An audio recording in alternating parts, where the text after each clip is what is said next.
And Jason, this is so profound and so deep. So when you talk about neurological parasites, now naturally we do have parasites in the body that destroy certain oncoming diseases and sicknesses, and that's another topic for another day. But when I'm talking about this neural, and this is again so very powerful here, when we're talking about this personality transforming psyop, neuroparasitology, okay, where human behavior is infected through their diet. Let me give you an example. In the Black community, mostly Black communities, you have fast food restaurants. And not that, and I'm not saying there's not fast food restaurants outside of the Black community, but for the most part, within the Black community, you have bad diet eating restaurants. You have fast food restaurants. You have insurance companies that propagate death insurance, okay?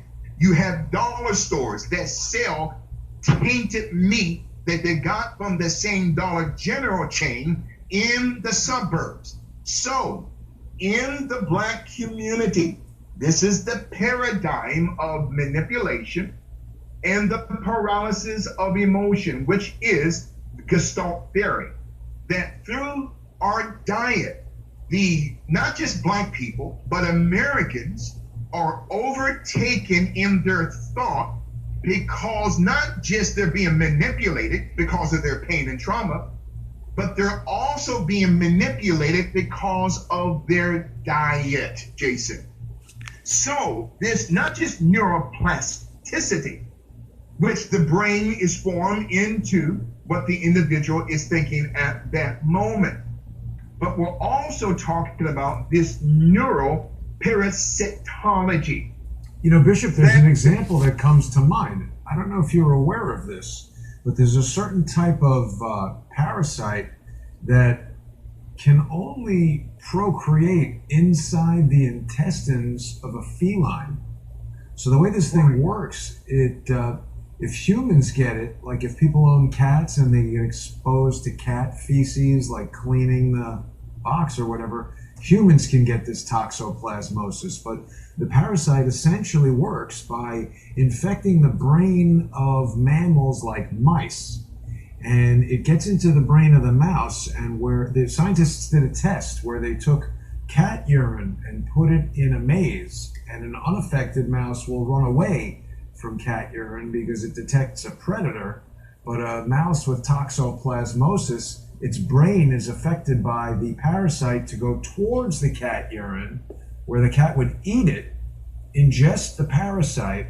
The parasite would then procreate inside the intestines of the cat and then be defecated out again where mice eat the cat feces. And the thing is, scientists have speculated that this toxoplasmosis parasite may contribute to what people colloquially refer to as crazy cat ladies, because perhaps this parasite is in their brain, causing them to want to accumulate cats. That is so powerful, that statement that you just made, Jason, because it's through the diet that the slave during enslavement, where they receive the slop of what the slave master left. And again, I'm not teaching black and white, and you know me, Jason, I'm not teaching victimhood. But in order to control the people, there is a saying: the greatest weapon in the hands of the oppressor is the mind of the oppressed. So slavery, though legally slavery was abolished through the Emancipation Proclamation in 1863, and 2 years later, in 1865, through the ratification of the 13th Amendment. But Jason, psychologically, slavery has not ended. Psychologically, slavery has been redesigned. Not just from a psychological standpoint when it comes to the Boule Sector Society and dealing with our pain and trauma through the psychology of rioting, but also slavery has been redesigned through the diet psyop of American people. Why do they crave fried chicken? Because, there you go, Jason. So when you look at rallies and subways,